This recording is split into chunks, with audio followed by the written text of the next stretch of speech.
Yep, you're good. All right, good morning. I'm going to call the meeting to order at 9:03.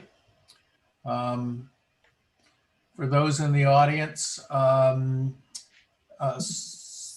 Jan is traveling and is on the phone, so he will participate in the meeting. We adjourned last night in the 9 o'clock hour, or recessed in the 9 o'clock hour.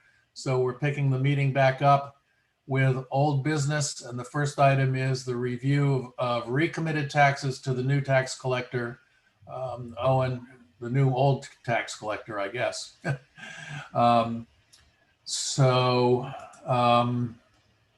and I can, John looked at the recommitment papers again, and there was a difference between the certificate of recommitment and the certificate of, can't remember off the top of my head. Settlement.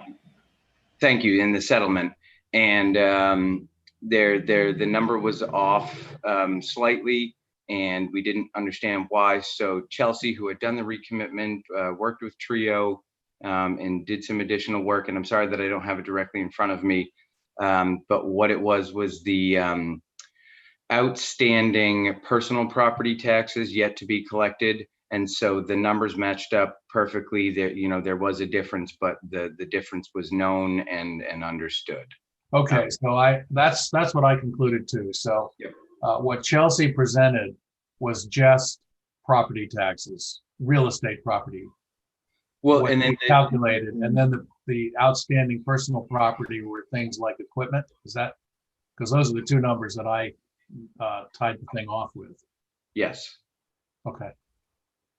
So we had put that as an agenda item because we didn't have resolution around that. And so if we needed to adjust the numbers in the recommitment, we wanted to have an agenda item. As we understand it, it's unnecessary to change any of the numbers at this time. Okay. Everybody, John, Jan, you guys in sync with that? I'm fine. Yeah. Okay. I'm good too. Yep. All right. So delinquent personal property taxes, which is a different category entirely. Yep. Like I said in the report, I believe there are just those kind of two. I'm not at the office right now, obviously, and so I would check into the Manco Seafood to see the status of them right now if I could. Saying that my connection is unstable. But I was contacted by a representative for that organization. They are aware of the delinquency and are trying to work to do the repayment. I don't know if they have it this time or not. But the other ones one was from 2013, and so the collectability of that is slightly in question from statute of limitations. And then the other was the Spruce Head Pizza, which we just have had a difficult time tracking that individual down. But for the most part, most of the things are resolved. The only one of really good substance is that Maine Coast Seafood, because there was multiple years and they had more equipment. So that is a more substantive personal property tax bill. But like I said, they had contacted, they're aware of it, and they should be working with the individual who leases that building. They believed that it was their responsibility to pay all taxes, including personal property. Okay, Sorry. go ahead, John. The first one on the list we abated, so that's not right. Number count 32. Yes, the GRG construction. Yep. Okay. Sorry, John. Oh, that's fine. So I was going to just run them down real quickly then. So okay, so on the last sheet, so if I recall, then we had 2 or 3 really minor ones that were outstanding that paid up very quickly. I can't even remember who they were. And then we had Chipper's Auto Body, and I understand he's paid. On the latest list, we don't have Maine Coast Seafood, but you just addressed that. And then we have Russell Montgomery and Spruce Head Pizza left. I agree with you that Montgomery is over the statute of limitations on small claims, but that doesn't mean we couldn't submit them to collections. And that's sometimes just the prospect of being submitted to collections, can motivate people.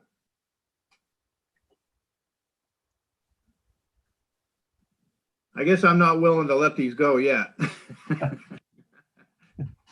No, and however you all want to have us move forward on that, definitely your all's call. Well, did you hear anything back from Russell Montgomery at all? Did we get did he pick his letter up? Sign for No, his letter? Huh? no, but it was never returned either. Well, we sent it, return Yeah, we receipt sent it requested, right? certified. I actually don't have a good answer for you on that one specifically. I don't. Okay. Yeah. Well, those are the And just type so of you know, details. Phil is, I called Phil, he's on right now. I was having him just confirm that Maine Coast, the status of Maine Coast Seafood's delinquent personal property taxes. So, Owen, Yep. He's speaking to you.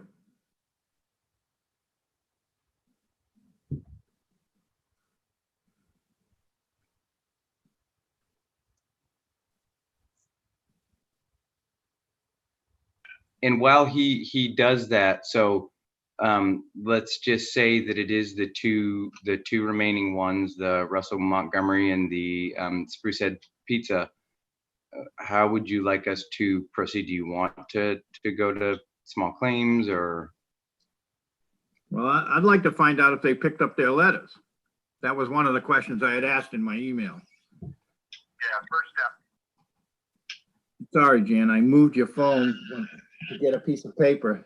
Jan said something. Yeah, I think Jan agreed with you. Yeah, John, I agree. Okay, Jan said that. Can you hear Jan? Yes. Walter, can you hear him? Yep. Okay. So, Yeah, go ahead, John. Yeah, before we do anything, I'd like to find out if they've picked up their letters. And I guess if they have, then I'd like to send them another letter that basically says that, this is the last opportunity here. We're gonna take action. But I guess I'd like to find out what the status is before I make a motion to that effect. Yeah.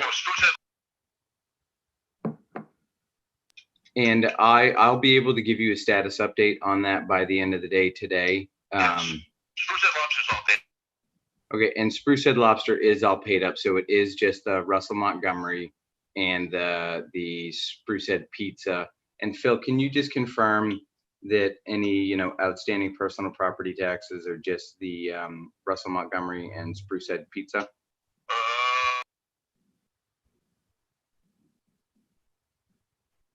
Not counting the current year, of course.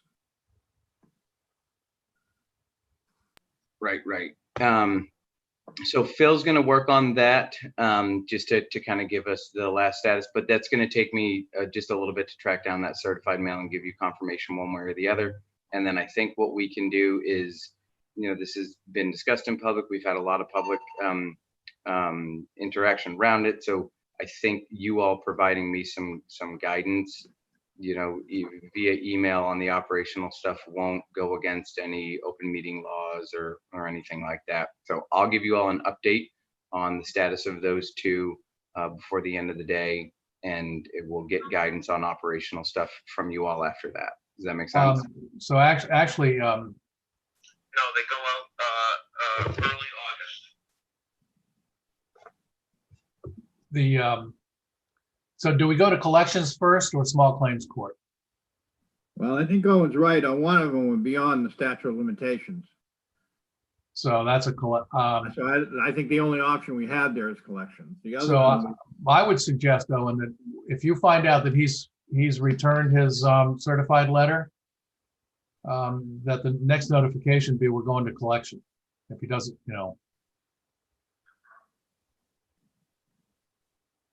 Is there any, just to throw it out there, is there any desire to maybe punt this one to Kristen, or do we want to, just considering that it's slightly more unique than would be like a typical thing?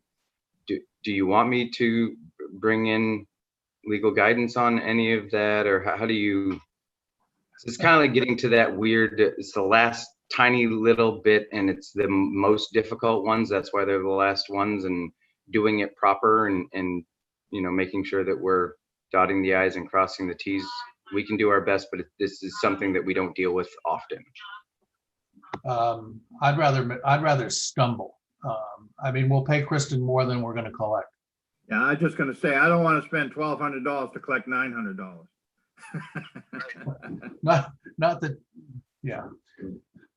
I definitely agree with all of that. It would be more, maybe the practice is we gain knowledge at the end of it. That's what we've paid for. And not that it's a huge difference, but John had inquired about the contract services line in the administration budget and how it was, pretty low considering how much we had put into it. So we went and reviewed those numbers. We haven't given a huge amount to legal this year out of the amount that we budgeted. I think we budgeted 6,000 and we had only consumed 2,500 or 3,000 of that. So there's a okay amount left in the legal funding line if that makes any difference. Oh, I don't know when. Yeah, I don't think there's one that's ready to go to the lawyer. It seems to me that the 2013 one, we're on solid ground by just telling him we're gonna go to collections and forget about small claims court. And Spruce Head Pizza, let's find out where we stand with that. Okay, I'll give you all an update on that before the end of the day. Did Conti own that? No, Spruce Head Pizza was a different guy, and then Conti kind of joined with him for a while towards the end, but, Okay. and I believe he lives on Ratcliffe Island. But I guess that's why I want to know whether he picked up his letter or not. So that's sort of question number one, but we've made progress here. So I'm glad we just didn't write him off. No, Yeah. absolutely. It's good to catch up too and get some of these things off the books, and it starts to make financial review a little bit easier. But if you remember, when this first came up, there was the recommendation or the thought was just to write them off. So Path of least resistance, I think they call it. Jan, can you hear okay? Yeah, I can hear you perfectly, John. Owen's got a little bit of feedback, but I can hear him. Okay. All right. So the action here is tell Russell, verify the returns of the certified mail receipts. If you have one from Montgomery, tell him we're going to collections, and then we'll circle back on Spruce Head as soon as we find out who he is and what he's done so far. Yep, and we still have all the tracking information from the certified mail. I just don't have it right at my fingertips, so I apologize about that. Okay, so next item is review and approval of the department banking policy. So what I had sent out in your initial packet was in older draft, and then I found the revised draft that you all had. I sent that out. I did have some small edits. They were primarily to commas and some very minor spelling things. There were additional words that I thought could be added to this, but what you all put down definitely covers the bulk of what's necessary to move forward on a policy. And then adding more structure to that over time is something that we can do. The only, we still would just need to incorporate the library's account. That would be the only one that we need to bring into our Machias kind of portfolio, and the existing ones for the ambulance department, they're already under Machias. We already have access to all of them. It's all accounted for. That account would just fall under this policy, or any future ones as well. So So the ambulance one has been around for a while. Is there one for fire? I think that there had been one in the past. Someone else can confirm that, but currently we do not have one. Okay. I believe I also heard that the auxiliary, some things after post fire department issues, a lot of things shifted over to the auxiliary because they were separate. Right. Okay. There's more than a Chinese wall between us and the auxiliary, right? Yes, I mean there's still good interactions. Like I know that they used to have a stronger relationship possibly with the town, so they would sell like cookbooks and things at the town office, and proceeds from that would go to them. I've talked with one of the auxiliary members when they went to collect some of those things and said, as far as I'm concerned, I mean, you maybe ask permission or whatever, but we can still try to be selling these things at the town office. However, the relationship wants to work. I'm open to it and I don't know too much about it. Okay. All right. John, Jan, comments or, and then Was if, there a question? Was there a question at one point in time if the 15,000 was adequately high? Did someone question that? yeah, we raised the question and it turns out that that ambulance fund has butted up against that limit on occasion. Is that right? Wasn't it at 14,000 at one time? Yes, the thing about the ambulance one is they do have two separate accounts. And so one is checking and one is savings. The money can flow from one to the other upon request. And so it's kind of all the same funds, but that is one way of potentially working around the limitations on funds at any given time. Is if the same department has two separate accounts, they could have 15,000 in one and 15,000 in another, effectively having them $30,000 in that same department, but under two separate accounts. That's the only kind of standout thing. And then the other thing was, if for whatever reason this policy was going to be intended to guide any account set up for fundraising for the Guilford Butler site and what we might do for community building on that site, then the $15,000 limitation, if that account was to fall under this policy, would not work because we would be talking about working towards, $1 million or, $500,000 of fundraising. But that's only if this policy is intended, but I think that would likely be set up very different than. Yeah, I think this policy is focused on jackets and Christmas parties and that kind of thing. Yeah, so there was the first item under purchasing guidelines and limits. Funds from the account shall be utilized to purchase goods or services that benefit the department and which are not funded in the department's municipal budget. So some of the potential language that you could add in there, to purchase goods or services that benefit the department. It could also, they utilize these funds sometimes for year-end dinners with the employees. I don't know if that would necessarily be goods or services that benefit the department. It's just a slight stretch on how you want that interpreted, but I do know that these funds have been used for that purpose before. So just ensuring that the language matches with what the practice has been. And then also which are not funded in the department's municipal budget. Just one thing to think about is if we put into ambulance department $1,000 for uniforms, and then those are all purchased, but there's money in this other account, would they be able to purchase new or additional uniforms, even though there is a funded line for that purpose, but maybe they wanted more? Basically, you've limited it to only non-budgetary things when possibly we budgeted for something that is important, but only budgeted a certain amount and they want to have more of that item through their charitable donations. That language might limit their ability to do that because it's a budgeted, it's in the municipal budget.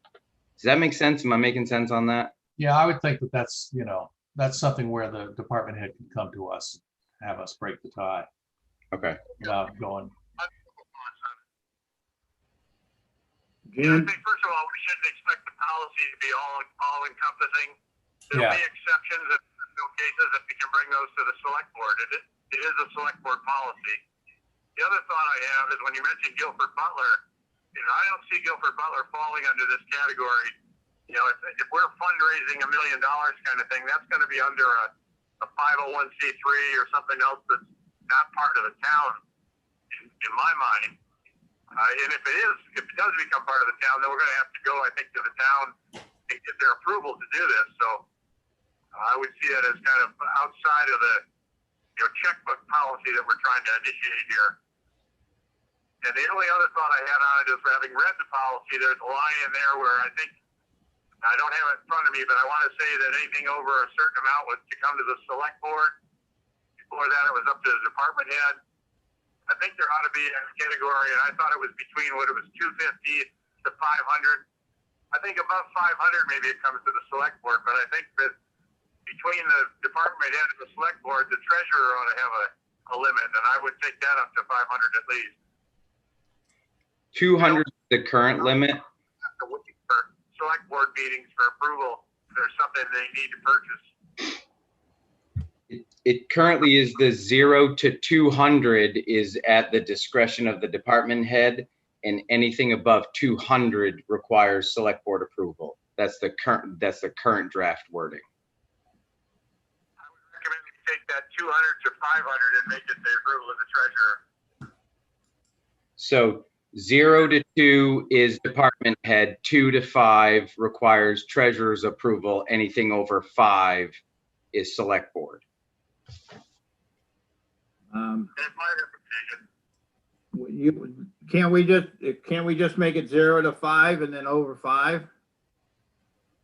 Because the treasurer's got to sign the check anyways.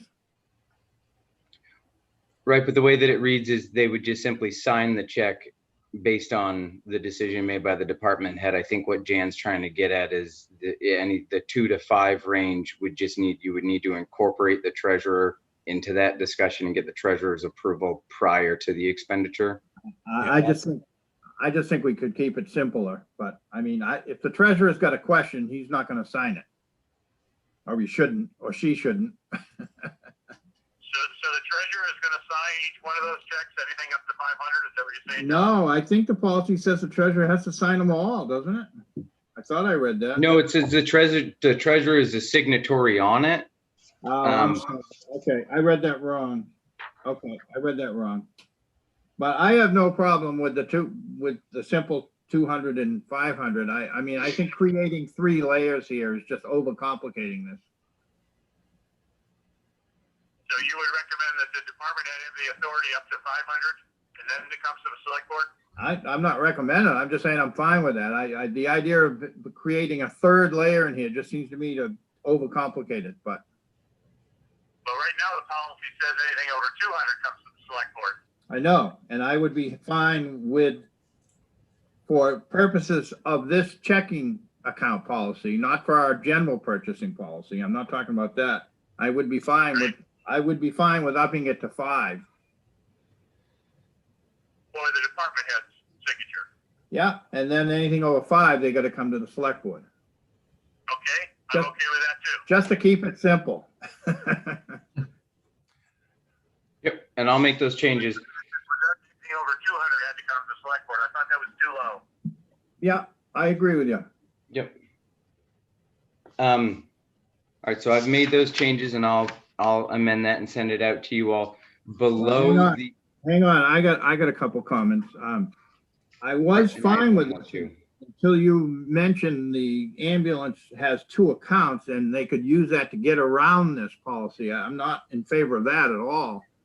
I mean, that means if they set up 6 checking accounts, they can have. Well, it says, but just so you know, it says with authorization from the select board, the department head can establish. So if they tried to do a string of accounts to circumnavigate it, they can only set the account up with your approval. Well, this policy says it governs checking accounts. It doesn't say anything about savings accounts. That's my question. Oh, I got you. And I'm assuming we don't make purchases out of our savings account. my assumption would be they would transfer the money from a savings account to the checking account and make the purchase that way. That's correct. That's what they do. So if that is correct, I guess I don't understand why the savings account is held in the town's name. I mean, I guess I don't see that as an issue. I mean, the treasurer has the custody of those accounts, correct? Yes. Okay, then I'm okay with that then. Yeah, what do you mean by custody, John? That the custody in that, well, number one, well, I guess he's gonna be, is the treasurer the only signatory on those savings accounts? Not currently, I don't think so. No, it's also Yeah, so includes then- department heads. Oh, see, that to me is a problem then. Actually, if you all will indulge me, I've got Phil back on the phone. I'm just going to ask him a quick question and then I'll be able to give some better guidance.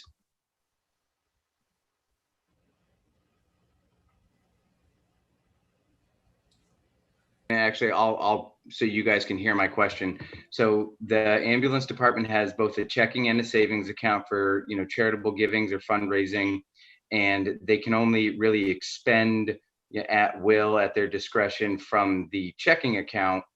And then, if they wanted to do a $500 purchase and they only had $300 in the checking account, but they had thousands in the savings, the department head cannot move money from the savings to the checking by themselves. You, as the bookkeeper, under, my auspice as treasurer and oversight, you would move those funds to the checking account for the department head within Machias, because they cannot do that themselves. Is that correct? That is correct, yeah. They don't Okay. have access to the ability to be able to make transfer. They don't have access to the online bank and everything like that, so no. Yeah, and then Okay. one other quick thing while I have Phil on the phone.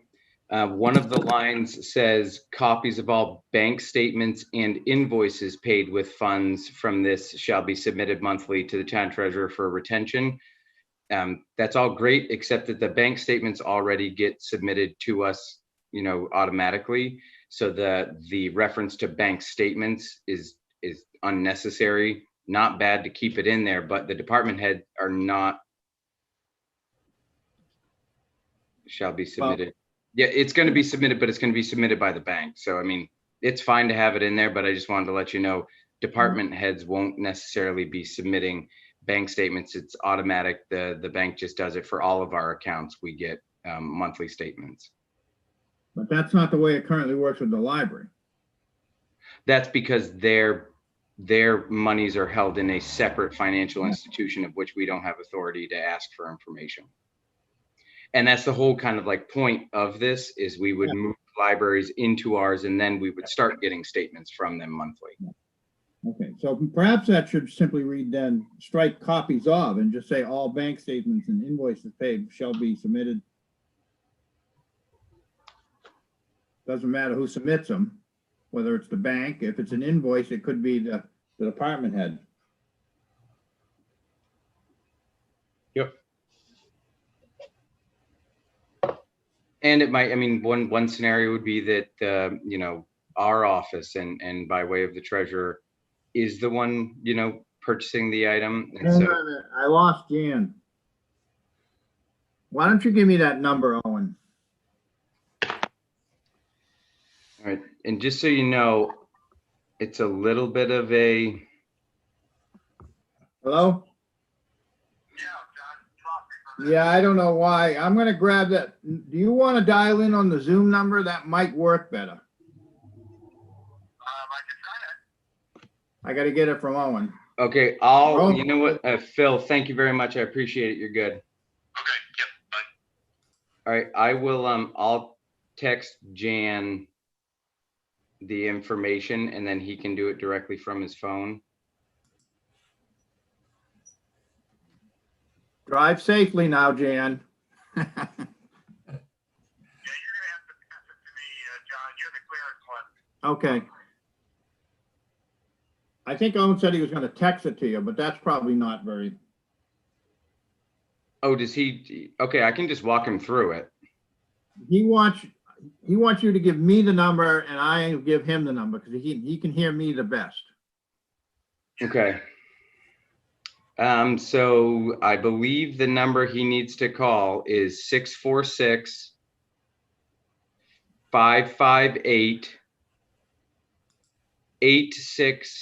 646-558-8656. He will Okay. need, but then Oh, there's, and I'm gonna repeat that to you. 646-558-8656. yes, that's the number to call him, but then there is still a meeting ID and a passcode that he might need. Oh, Yeah, that's the dial-in stuff. is- I'm not sure the layers of authorization you need on that, but hey, Jan, this is more complicated than just dial in. Do you want to just try to continue by phone? Yeah, I mean, and you come through nice and clear. Boy, that Phil got a little distorted on me, but if I drop out, I'll just call you back like I did. Okay, Yeah, he's gonna stay where he is. Yeah, He's that's, driving. That's too complicated. yep. yeah, when you dial in that number, it's gonna say,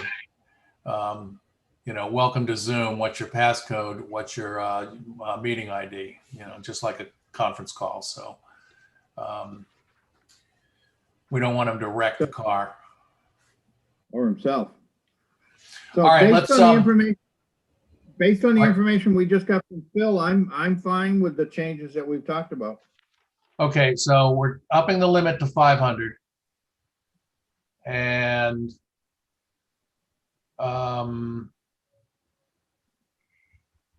Striking copies off. striking copies, all bank statements and invoices paid with these funds. And then the last question raised, not yet resolved, is, are we expanding this from just checking to checkings and savings? And if we're doing so, do we use a completely different terminology like special accounts or special deposit accounts or something that doesn't specify checking versus savings?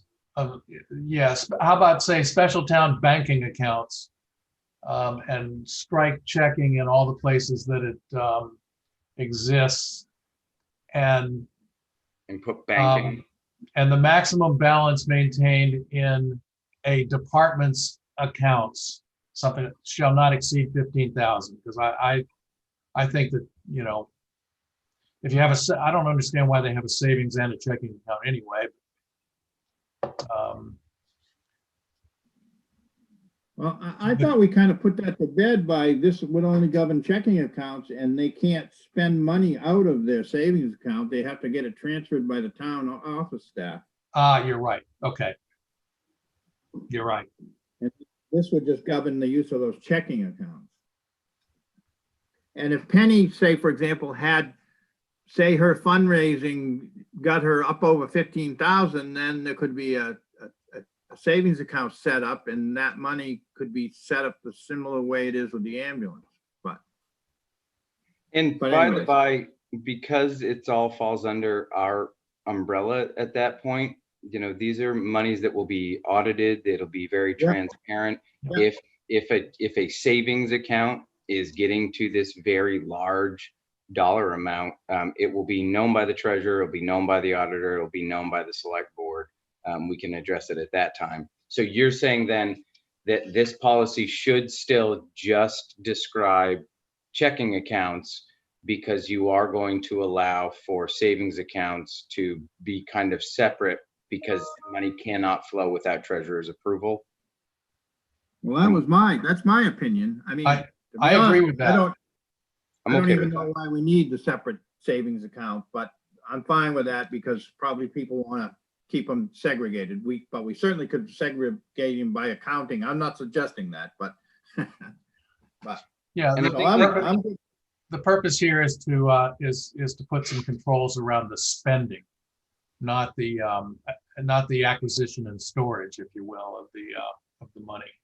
And like Jan said, this is a good structure for a starting place, and we don't need to be overly descriptive at this time. It's not a problem that is, or a system that is broken that needs significant fixing. This is doing right, being transparent, just having some level of controls over spending.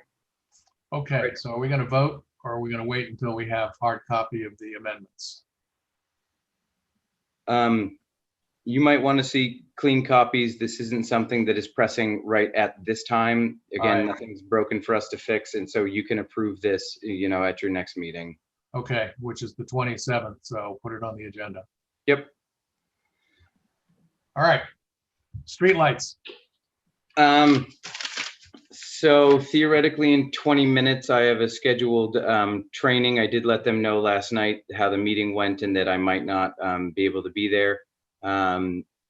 This is to do the smart controls and be able to adjust things. It's been difficult. I think, between vacation and sick and all kinds of different things, it's just been difficult for me to connect with Realterm to do some of the last inspection type things. The only two items left to resolve would be the landing and making sure that the lighting at the landing is good. I've raised this to Realterm. It was just mentioned to me that maybe one of the lights hadn't been changed out yet and that the lighting at the landing wasn't exactly how folks recalled. So that's still unresolved, but we will, make sure that the lighting at the landing is good. And then, like I brought up before, the lighting at the salt and sand shed is something that needs to be fixed and improved as well. That was going to go and be expensed under the project's contingency fund because we hadn't gone into that yet, so it wouldn't alter any of our borrowing or repayment. There were two lights at the salt and sand shed, one on the building itself, and then one, there's a loading dock and there's a pole that held up a light. So I wanted to get both of those changed out. The loading dock light pole is not in good condition and would need additional work done to have a new light that they feel comfortable putting on there. And so as that's kind of gotten complicated, I believe the best thing to do at this time is to just get some really, really good lighting on the building. It can be projected over the same area that the loading dock and that light would be at. Close out this project, call it good, and then possibly put into the 21 budget some monies to replace the pole, replace the housing around that loading bay, and possibly put up a new fixture in the future. But simply changing out the fixture on the building itself under this project is something that could be done and would be a good thing to do. So that's how I would propose resolving the salt and sand shed. Have you talked to Jimmy Calic about not having that light there? Jimmy Calic was the one that brought up that the lighting at that entire area was poor. Yeah, I understand that, but have you talked to him? Is your intent to keep that light that's currently there on the bat pole, keep it there for the time being? For the time being, it doesn't even function. It's just sitting there. Oh, And I don't believe that that was one under CMP, and that's how it didn't necessarily get picked up. The one on the building and the one there, I believe, was just installed by the town, and what we paid for was kilowatt hour usage because we installed everything. It wasn't on CMP's infrastructure. So it wasn't, those two were not part of our project because they didn't show up in the CMP system. yeah. Well, I guess my point was I'm fine with that as long as Jimmy's fine with that. Yeah, and I'll check in with him on operationally how important lighting by the loading bay and that loading dock would be. Speculation is fixing and having good solid lighting above the bay doors of the salt and sand shed itself really solves the bulk of the problems that they may be facing there. And then we can try to, tweak and refine the last bits of good lighting over time. Right, but I personally would like to hear that from him. Yep. Not me, but you. Yep. So what's the status at the landing now? It was Are described. there any lights at the landing? At least one, but more in a street light. This is what was described to me, and I just have not been paying attention as I've been driving by to confirm with my own eyes. There was one street light that kind of points towards the intersection or the weird intersection by the gig store, but then pointing the other way towards the landing was more of a floodlight. Right. And it was the floodlight that people were saying, I'm not sure if that one's installed. I don't think it is. Yeah, and so that's we need to, and I don't know how, what kind of got confusing was there were multiple poles with multiple lights, and they weren't necessarily matching up with what CMP had been indicating. And so there were some discrepancies down there already.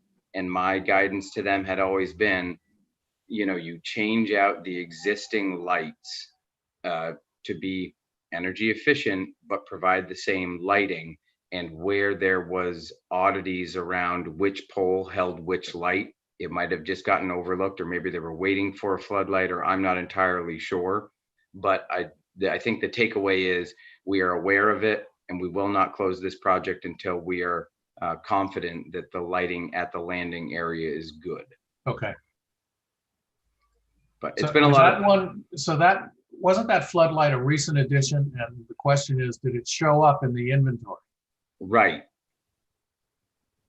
And I believe that it did, but again, there's another pole closer to the bridge that also had a light.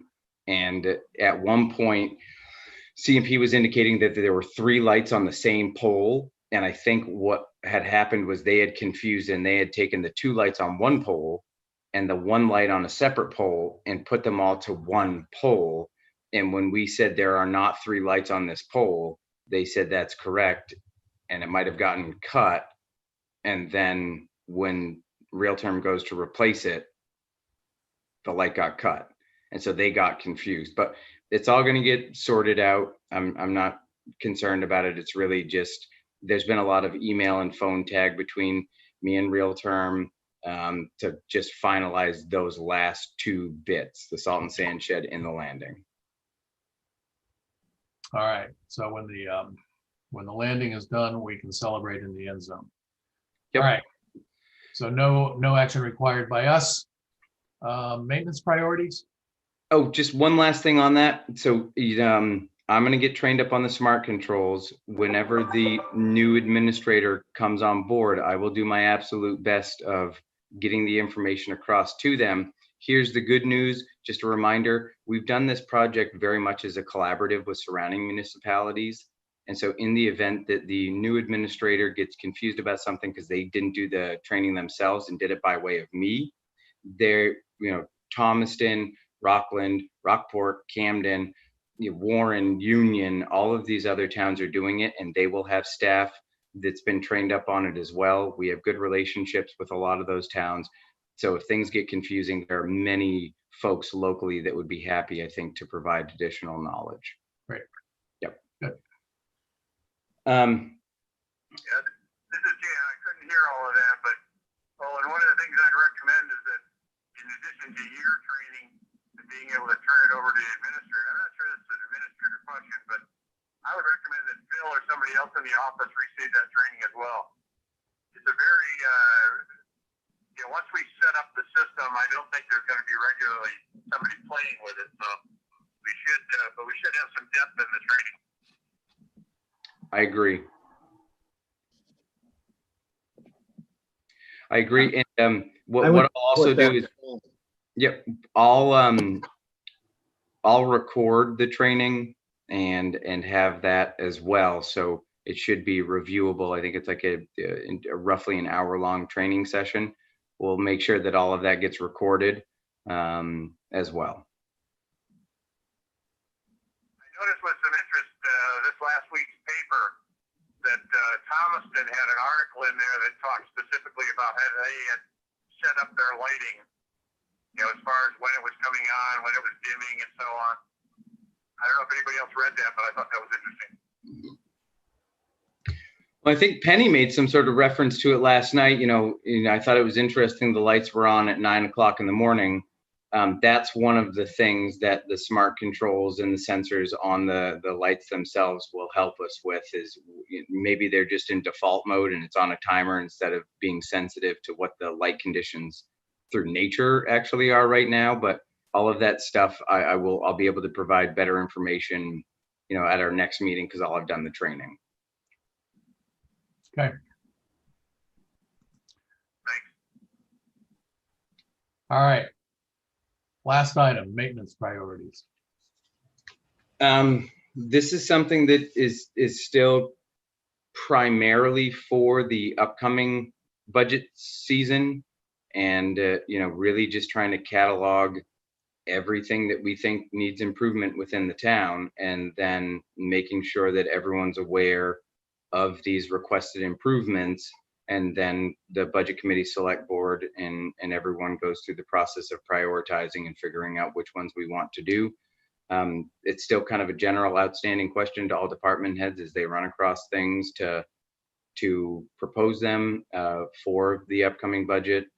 You've seen the maintenance list before. We did an attempt at prioritization of them. We keep kind of just acquiring more items. It's just because this is just on old business, because we haven't solved or resolved this question yet. And I kind of put it on there in perpetuity as a reminder to folks that we're looking for items that need improvement. So gutters on the doghouse are part of the deal, right? Gutters on the like we should add a water capability. We've talked about water pressure. Once I get done with you all and get done with the training, I'm going to call up to Haskell and have them do an inspection. So items like that, so Haskell will come in, they'll do an inspection, they'll tell us what we're dealing with. If it's something that is, greater than changing out a filter, well, I'll ask them for an estimate, and then those, the request for the item plus hopefully an estimate on that will all become supplemental information for the upcoming budget season. Like we had a general estimate for replacing the furnace and getting that good. We're pulling together numbers to be able to, have a conversation again around exhaust venting for the vehicles in the emergency bay, the Plimo vent system, seeing about grants for that. We could be throwing things like LEDs for the office itself in there as maintenance. I mean, there's a whole range of stuff. Really, just I keep putting this on the agenda for old business because I think it's good to always tickle the let's maintain our assets and keeping it on the forefront of folks' mind that we can't try to solve problems we don't know exist yet. John, you had your hand up. Yeah, I don't have my list in front of me, but I noticed the other day that the roof on the doghouse needs replacement, or it appears as though it did. I didn't inspect it closely. Is that on the list? No, not to my knowledge. I'll take a closer look at it, but it looked to me like it was in very poor shape. And something like that, I mean, we can do quick and easy, grab some 3-tab and bang it up and throw some Grace Ice and Water Shield down. But should we be more thoughtful about this? And it's a small area. Is that a good spot for a metal roof? Inexpensive metal roof. There's no valleys or gutters, and those type things we can figure out through the budget process. I wasn't proposing a solution. I just wanted to make sure it was on the list, or at least have you look at it. Yep.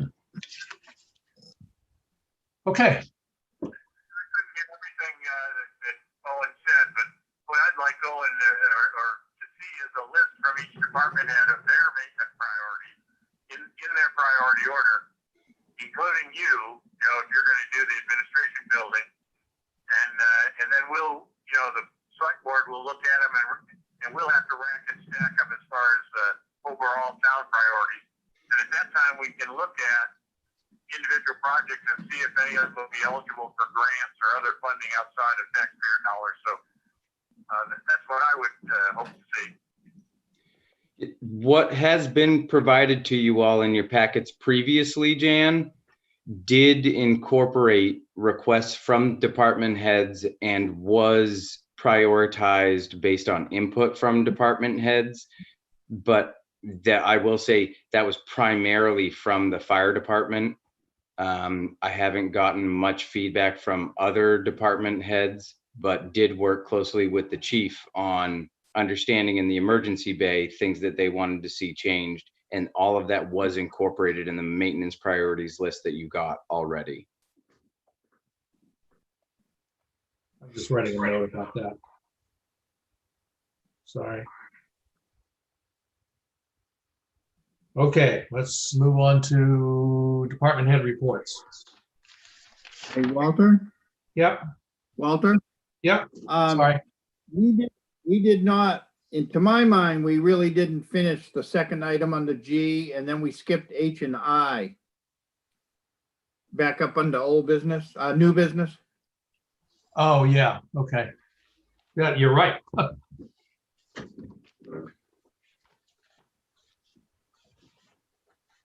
On the personnel policy, I don't feel like we can solve it this morning, but I feel like we need to, I feel like I got 5 different copies. I'm exaggerating a little bit, but, and like I said, I started to match up. I went through the first 2 pages of the one that I was given when I was hired, the hard copy, which said that it was amended. I don't have the exact date in front of me, but hang on one second, I might have it here. I think the last printed amendment was December, if I remember, December. Yeah, I was, John, there's a lot of copies floating around. Some yeah, amended, some not, some signed, some not. yeah, and I feel a need, and I don't think we can do it today, but I feel a need to sit down, and kind of bump up about figure out exactly where we're at, and what is the real copy and current copy. I apologize. I had this all organized last night, but, Yeah, I agree.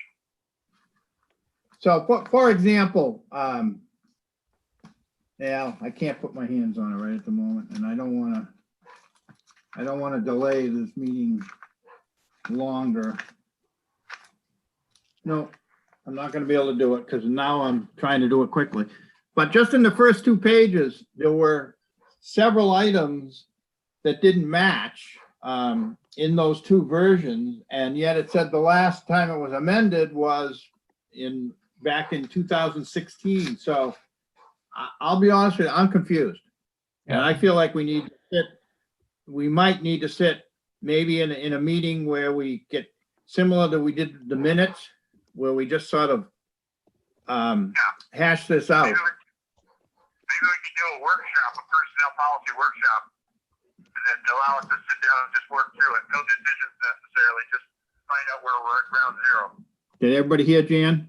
Yeah, I mean, the only one I've ever used, and the only one I've just looked at all my files, is December 13th, 2016.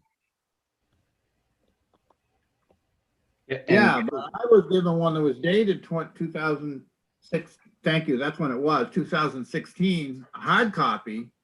But when I matched it up with the one that Owen sent me electronically, there were differences in those 2 copies. And Owen tells me that the only, excuse me, my dog scratching at the back door. The only time that it had been amended since then was the amendment regarding the health insurance buyout. Hold on one second. Owen, go ahead. It's so as it relates to the 2016 policy and board members having those, I believe the issue was that when we amended it in 2018, I did not go into the storage closet where we have our different policies and go and take all the old personnel policies out and destroy those and then replace them with the 2018s. And so when John came on board, because I hadn't swapped that out, it was grabbed off of there and given to him, and that was the old copy, even though that wasn't the current one. The only changes that I've made to it were the ones around the health benefits buyout that we did in January of this year. But I definitely think, considering there's any confusion around this, I would absolutely support a workshop to make sure that, one, we are all on the same page about what the current existing personnel policy is, and then 2, an evaluation of any future alterations, amendments, changes that you all want to do to that. Yeah, I have 2 items. that I want to investigate changing anyway. So Yep. I made the note, to schedule the workshop. I don't have any, I didn't realize it was amended in 2018.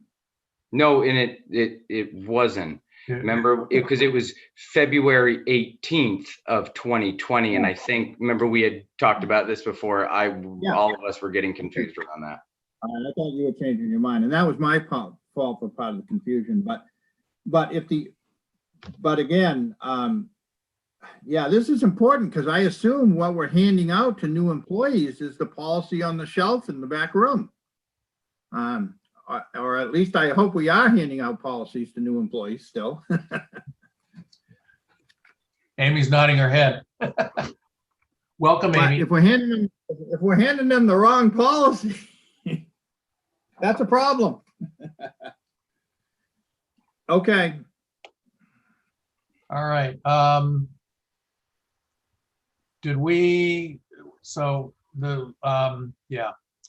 The leave time change, we're working through that with Trio, is that right?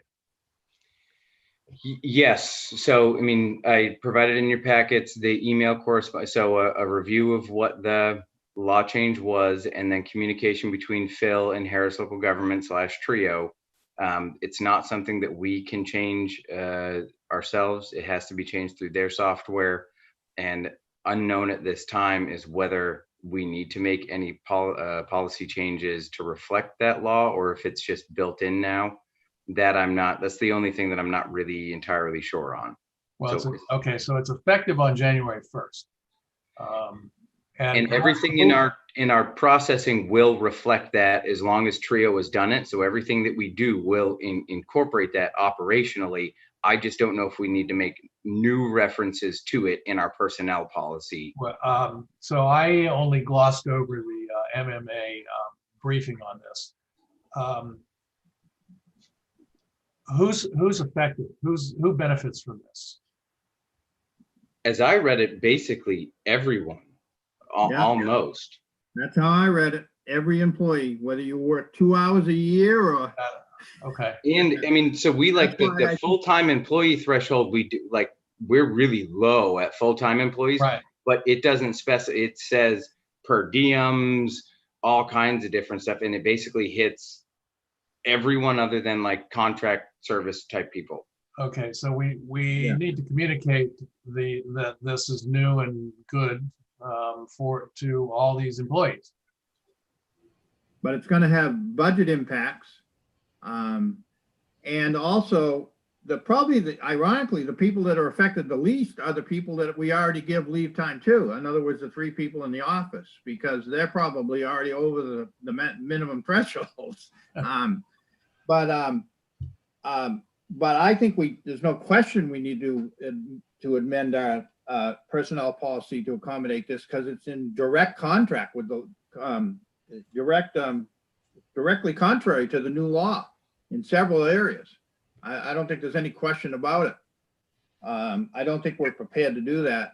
I would also point out that I was on the MMA website yesterday, and and I would urge Owen and Phil in particular, there's another more expanded update regarding the new law right on the MMA website, on the announcements section, or on the front page there, in addition to the legal notes that was in the thing. But the other comment I'll make real quickly is, whether Trio's ready or not on the 1st, we need some mechanism to track people's time, because their work hours, because as I read it, your leave time is credited on your work hours. So if they're not ready, we maybe need some sort of temporary manual system, at least until they are ready. Maybe they will be ready, but it may be a lot easier to do it as time cards come in than it is to reach back and do it, is what I'm saying.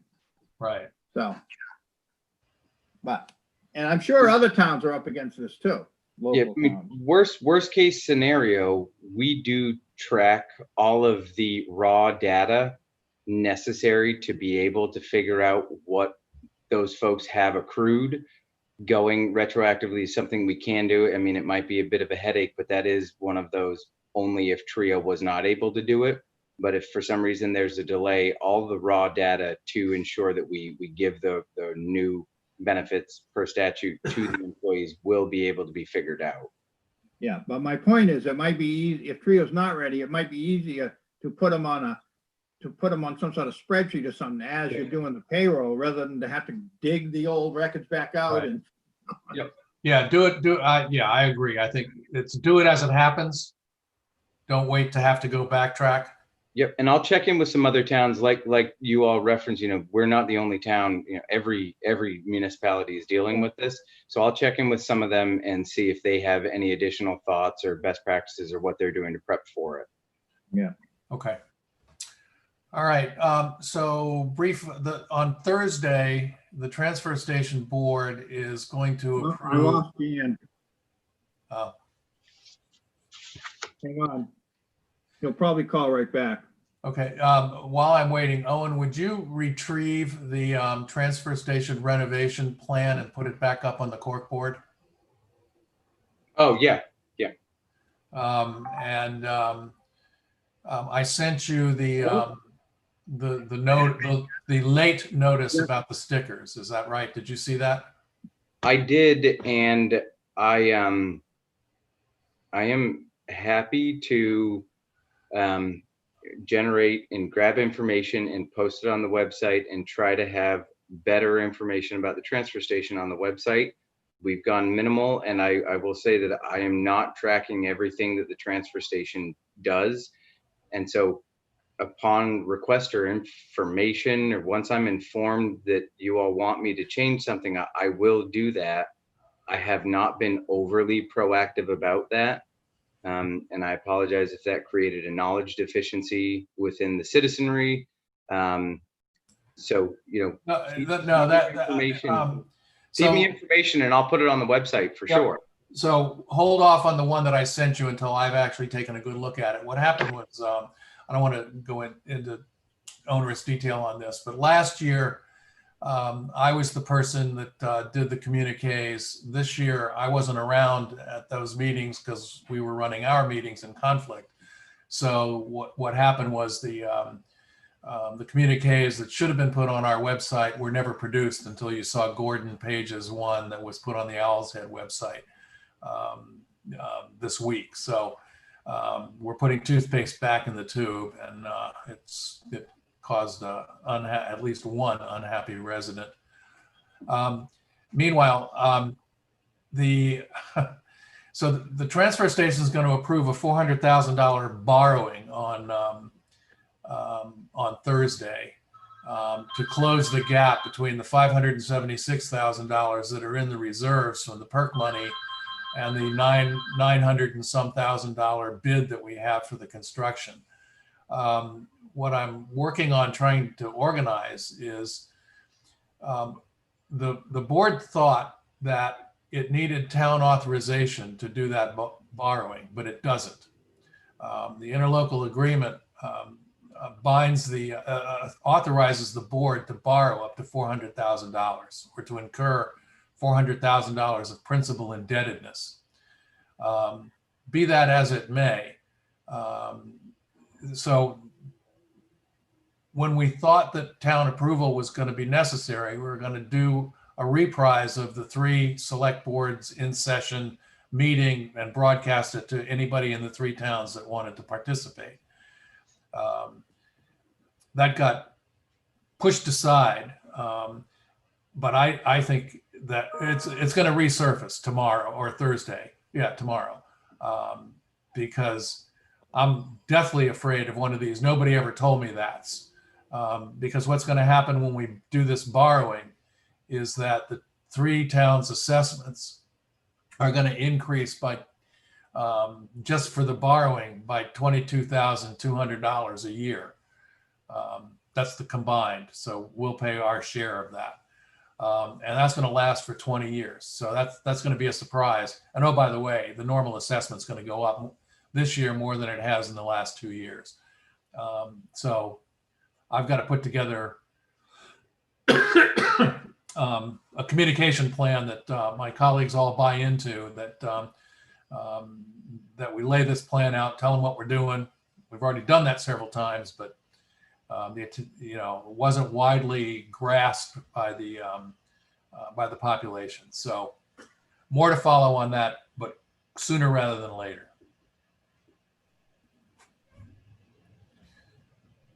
I wasn't around when the three towns said that they'd back any loan that the board made up to $400,000 with the full faith and credit of the three towns. So don't blame me. Yeah. What? I'm actually surprised that that's legal, even though it's in the interlocal. I'm surprised at that, but anyways, that's not my fare. Well, I've had to round up bond counsel for this, and very experienced bond counsel. I told him this. He's got all the documentation. He's got our articles of incorporation. He's got the interlocal agreement. And when I brought this up, he said that's not atypical. So he hasn't. Okay. Yeah, he hasn't delved into it in any detail yet because he just got the documentation.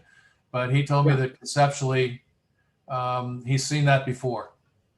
Yeah. Well, I was actually going to ask you if they were getting a bond counsel opinion, but I decided not to. But that's good to hear, because I hope you don't. I'd hate to see you kind of run down a road and find out you got a roadblock. So. Yeah, we. It's interesting. My recommendation to the board is to accept an offer from First National Bank, which happens to be our bank. Obviously, the vice president there knows his business because his offer beats the main bond bank in terms of overall interest payment over a 20-year period. So the numbers say that I've recommended that we accept that. That offer requires bond counsel before the bank will approve. So their proposal to us says you must have a bond counsel. So yeah, we were going to do it anyway. Main bond bank would require it too. Yeah, exactly. So that's all the report on the transfer station. But the day of reckoning is arrived or is arriving. Owen? Not to go backwards, but I checked over onto YouTube, and David Elwell had offered a comment when we were discussing the auxiliary. So he said, no, that is not correct. I think that was in reference to maybe some of the discussion around like what accounts were held here and there. Then he also said, yes, as an auxiliary member, we still have a great relationship with the town. With the virus, we have not been performing fundraisers like we normally do. Thank you. And so I did call David just to see, hey, do you have some additional guidance that you want to offer? And he said, no, not at this time. Everything's, functioning fine. They are separate. But I told him that if for whatever reason a representative from the auxiliary wanted to discuss the relationship with the town, that's something that we were open to doing. Okay. If David's still on, tell him thanks again for all the work he did at my house yesterday, proving that I wasn't going to be burned down. He's not, but I'll pass that along. John. Before we leave the transfer station, did you want to bring up that item about extending the stickers for 30 days or something at the demo? Yeah, that's the demo stick. I would like to do that. I don't think we need to vote on that from what I understand. It's just an operational thing for Jerry and Dana to know. Unless you guys disagree, but. I'd prefer to vote on it. I think it's a simple motion. So I'd make a motion that we extend the, I guess the validity of the current sticker, whatever the years are. I'm not sure what years they are for. The 2-year, 18 to 20. Okay, 18 to 20 until January 31st. Does January have 31 days? Yes. We can eat oysters for 31 days. Yeah, 31st, 2021. If Jan's not on, I'll second the motion. Jan says he'll second that motion. Okay, it's been moved and seconded that we extend the demolition dump sticker validity until January 31st, 2021. Is there any further discussion? If not, all in Not to favor- be, not to ahead. be confused with, not to be confused with the transfer station. Right. All in favor, say aye in your name. Yeah, I agree, Jan. That's not up to us. You know, we take no responsibility for their problems. Right side, Fear eye, Gotti, aye. Saudio eye. Owen. Based on some communication recently, I am curious, did the town office used to sell stickers for Yep. the transfer station? All the town offices did. And when the practice was changed, there was wild enthusiasm, at least in the town offices, about being relieved of that burden. And many people, consumers, applauded that change as well. Obviously, not everybody approved of that change, and you heard about it yesterday. As did I, as did Skip Connell. Yeah, and however, whatever is the best for the citizenry is we will accommodate. It's just one of those, we've never really felt in the office that we needed to be proactive on that separate governmental body, but however the board wants us to interact or maintain a relationship or be proactive, please just let us know. My understanding is they don't want us selling stickers anymore when that change was made. Right, That- because, yeah, And quite frankly, it's more convenient usually because you can buy a sticker right over there. I mean, what used to happen is people would drive over there with a bunch of trash and they couldn't dump it, and it would be a Saturday and they couldn't get a sticker till Monday. right. And then on Monday, they couldn't go take their trash back. Right.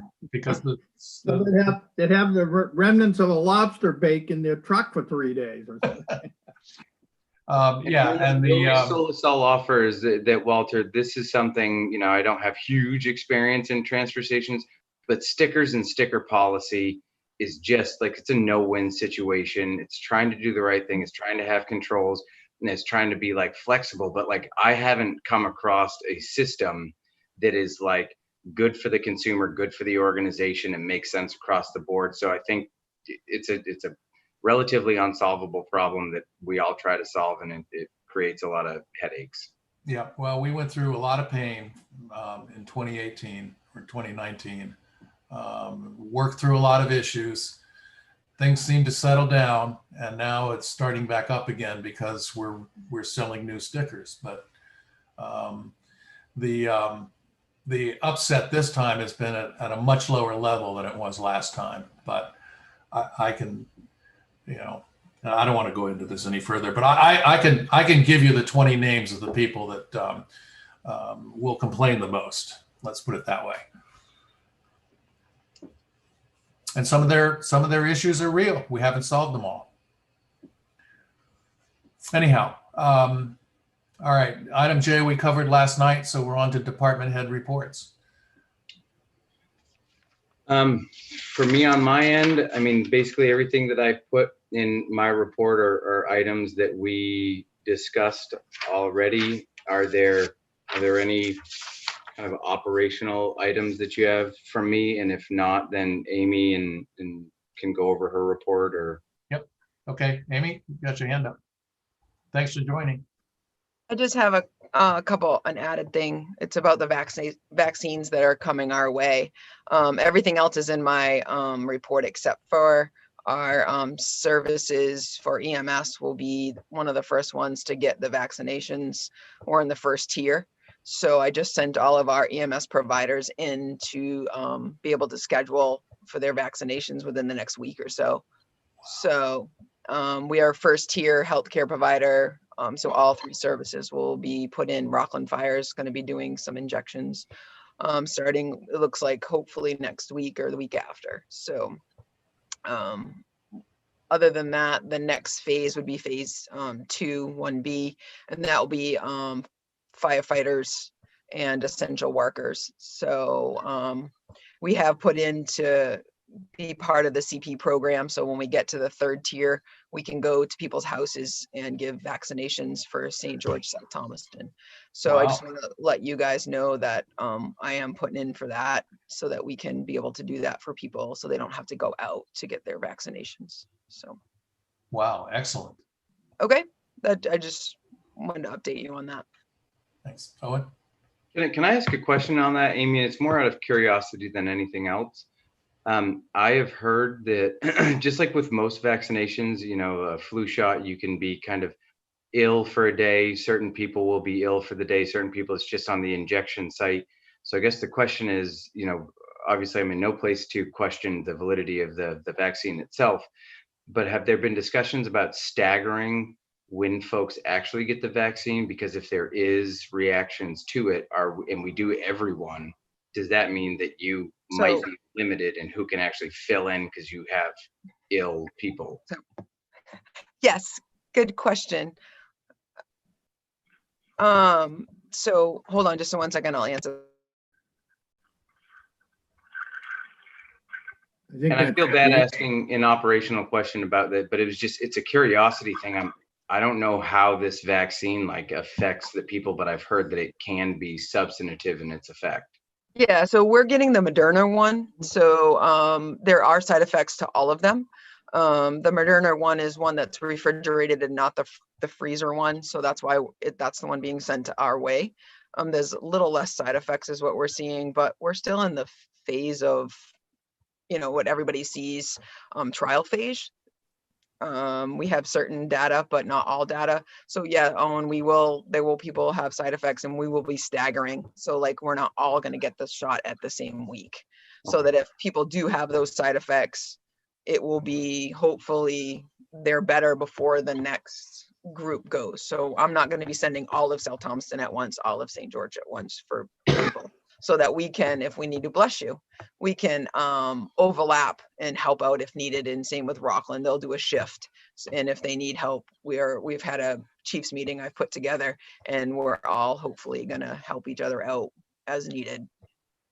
So that's what the work is progress so far.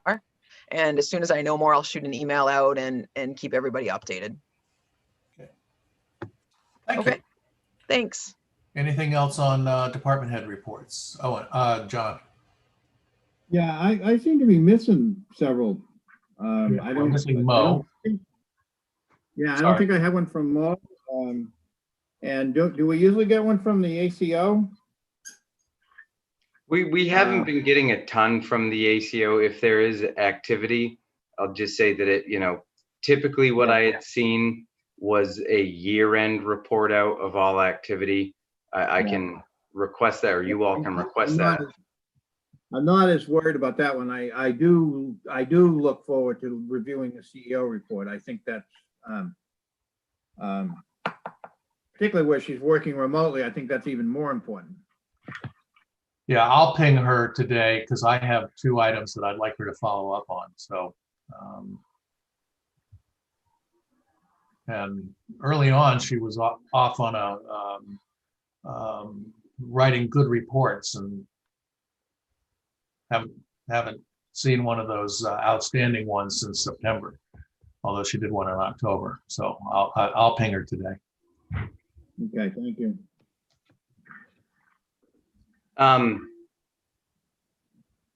No, I'll let Mo. She reviewed the public information session about the solar farm. Yeah. She and I talked this morning about it briefly. I can try to give you a summary, but maybe you just want to wait for her to do that. Yeah. Okay. Here's the big takeaway. 4 megawatts is the threshold on federal definitions to become industrial. I guess the question that the town or the planning board might need to consider is, does it meet our definition of industrial? But more to figure that out over time. We still don't have a permit from those folks. We're kind of aware that site has been prepped, But we are not in possession of any application permits or anything for that. So we just wish we had been maybe informed a little bit better. When you say we don't have a permit, do you mean from another agency? Is that what you're talking about? No, from either the developer or the landowner themselves. So it's You're talking about a permit. You're talking about a permit application then? correct for even general, like the starting process of the town process. That's the thing.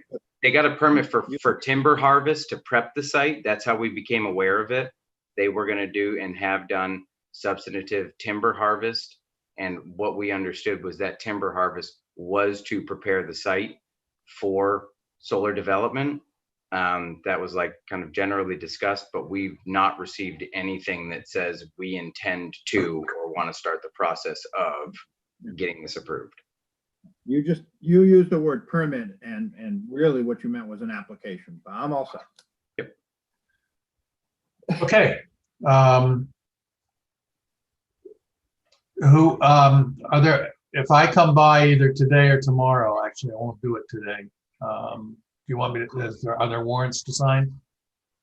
No, Jan was in just the other day and he signed those. Okay.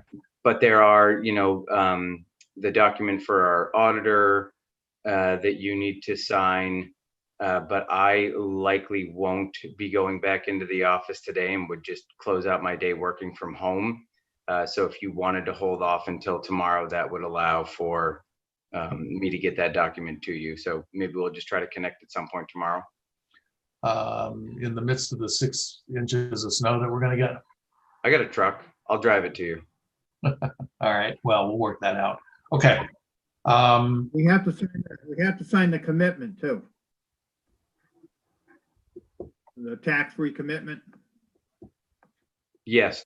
What I'll end up doing too, just to make sure, just as a reminder, when you all come into our office space, directly to the right as you come in the door, there's a cork board. That's kind of where I've been pinning up documents to sign. So I'll try to make sure that things that require signatures, and maybe we can gather over time as members come and go, just look to that cork board, and that's where I'll be putting documents that require signatures. Okay. Good. All right, we are scheduled out to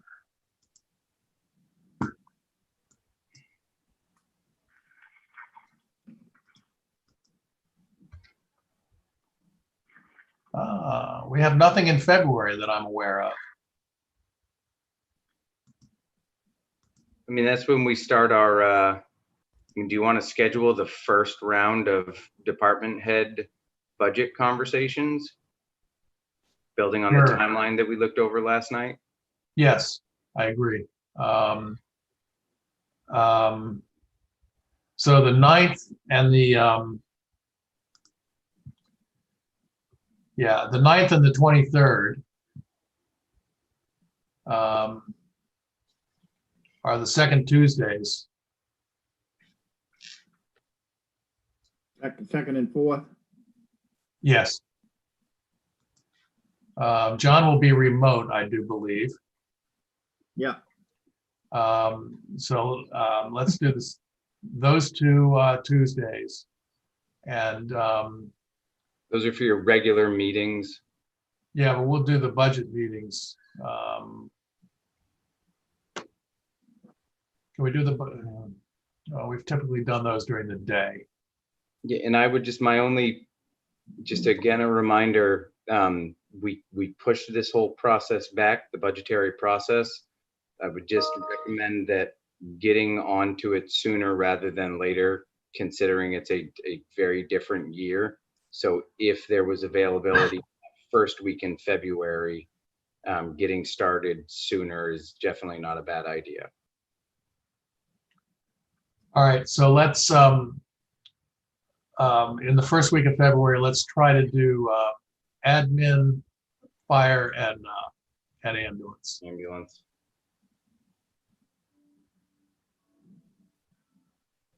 All remote. Oh, yeah.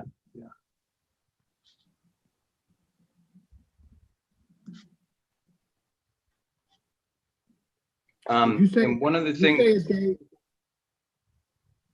Walter, Pardon? did you say a date? he didn't say dates. He just said that first week of February. And we've got time to figure out exactly what that would be, but that will be good. And I'll just say, you all had the task of drafting up the budgetary guidance for the department heads like you normally do. If I could make a request that, I've talked about maintenance and they're all thinking about it, but if you could include in that communication, just a reminder about maintenance items and maybe working with the administrative office to get quotes for these requested items so that it's not like a non-supported request and you don't even know what the budget impact would actually be. Just as a reminder, because it's good stuff for us to maintain our assets and we can all use reminders. We lost Jan. I'm trying to call him back. Okay. So when we get Jan back, we're going to go back into executive session. Can you just remind me, we scheduled a meeting last night for, was it the Monday, of December? 28th. 28th, yep. At what time? Was it 10? 10 a.m. I thought, yeah. Okay. He's not answering. I don't know if he's going through a dead zone. You there? Okay, he's there. Yeah, 10 a.m. December 28th is my notes from last night.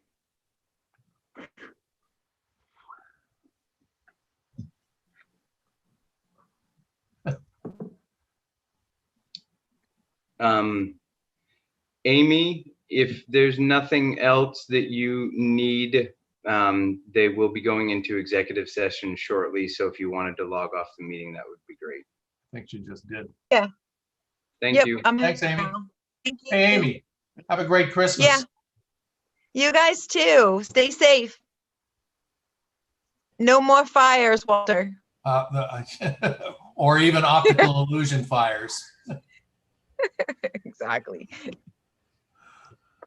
I've got chimney sweeps, Walter. You should have just given me a call. The flues were deemed almost brand new by David Elwell, and I told I sent mail to the Jan and John today that what happened was it's a rectangular chimney with a cap on it, and there were these flames that are coming out at the top, except they weren't flames. It was smoke from the burner, and the setting sun was casting a red light through the smoke that made it look like flames.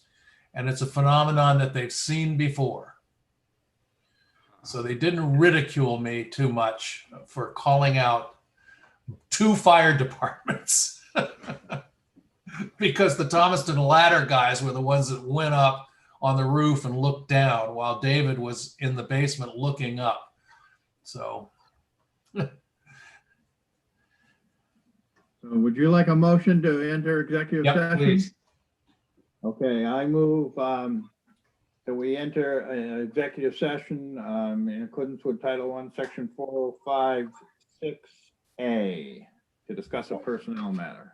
6A1. 6A1. I second that motion. It's been moved and seconded. All in favor? Spear, aye.